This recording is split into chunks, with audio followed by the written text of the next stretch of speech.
Special partners were honored today. Northwest Battle Buddies held a graduation ceremony for veterans and their service dogs. The ceremony was held in Vancouver this afternoon for 10 veterans and their canine companions.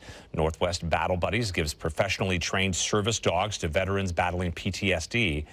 And WBB says the dogs spend at least 5 months training and then are matched with a veteran, and the pair then have 5 weeks of training together, including in real-life stressful scenarios like walking around airports or in crowded spaces. This also helps the veterans and dogs bond, and WBB says the dogs help veterans in their daily lives, including through anxiety attacks and providing a sense of safety. We spoke with one graduate about what the program has done for him.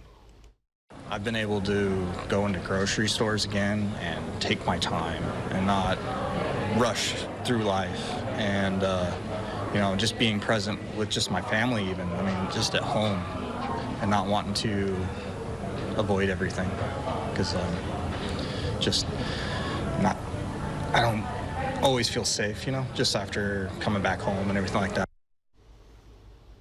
And Derek Price says the program has helped him recognize what he struggles with, and then his service dog, Cora, helps him through it. He tells us he wishes everyone that needs one could have a service dog. What a great program. Yep.